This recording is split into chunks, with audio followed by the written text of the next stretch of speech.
On January 4th, 1915, Jan Zeman and Agnesiny Grebekyova had their first child, Titus Zeman. Ready or not, here I come. Where are you? I found you. When Titus was still young, he'd often suffer from different kinds of illnesses. The night before his 10th birthday, while praying, he had promised Mary that he'll be her son forever. When Titus turned 10, he said to his parents, I want to become a Salesian priest. Titus was very determined of the path he had set for himself, that no one was able to discourage him. I'm very sorry, but no matter what I do or say, him wanting to become a priest still stays the same. Why is it that you discourage him in becoming a priest? Is there something wrong with the path he has chosen?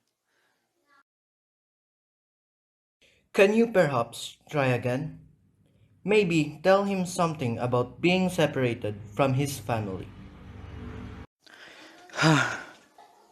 I shall try my best. Are you sure you want to continue on being a priest? You are still young, and your mother and the rest of your family will not be with you. Why are you telling me my mother won't be here? Yes, of course. My earthly mom is not going to be with me, but Mary Help of Christians is going to be here. And I told her that I would come to her when I am able to regain my health. She's going to take care of me. I will not cry because my heavenly mother will be with me. After what young Titus had said, Father Bacor remained silent. On 1931, Titus has finally became a novice. And a year later, he had made his first vows on the 6th of August. And on 7 March 1938, he made his solemn profession into the order at the Sacro Cuore di Gesù a Castro Pretorio in Rome. After studying theological studies for the priesthood at the Pontificia Università Gregoriana, Titus continued them at Chieri.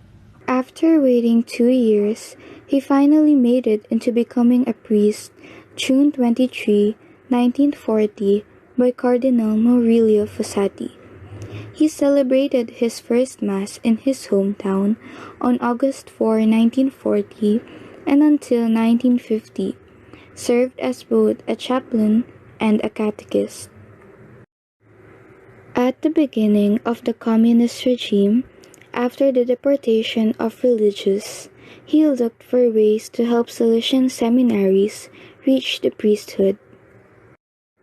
He organized 2 such expeditions, one in August 1950 and another on October 23, 1950, for over 60 Salesians. The third attempt in April 1951 saw him and others arrested. At his trial, he was described as a traitor to the nation.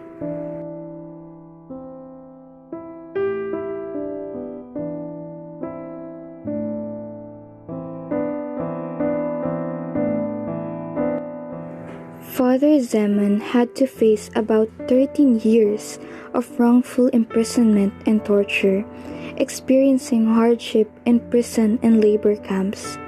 He was forced to endure long periods of isolation and to work with radioactive uranium without any protection. I see the light.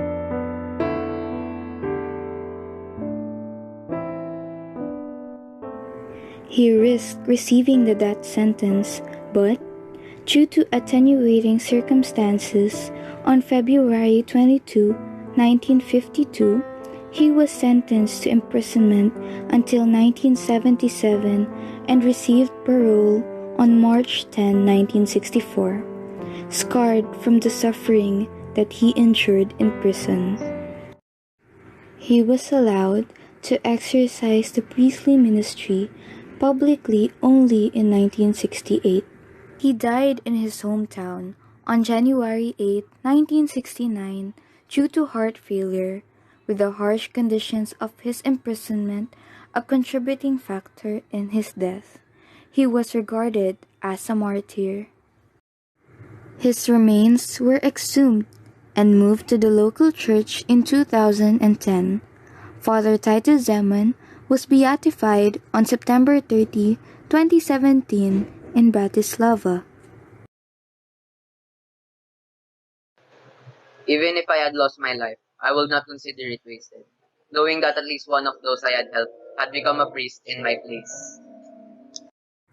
The witness of Father Zeman is the embodiment of the vocational call of Jesus and of a pastoral predilection for the young, especially for young Salesians, which became for him a true passion. The diocesan inquiry started in the Archdiocese of Bratislava, February 26, 2010. On February 27, 2017, Pope Francis authorized the decree about the martyrdom of the servant of God Titus Zeman.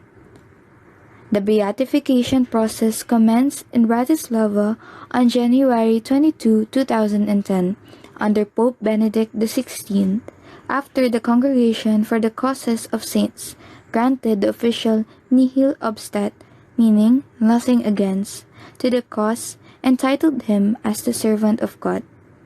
The diocesan process for the cause was inaugurated on February 26, 2010, and concluded its business on December 7, 2012. The CCS validated this process on June 28, 2013. Pope Francis approved the beatification on February 27, 2017, and the beatification occurred in Bratislava on September 30, 2017.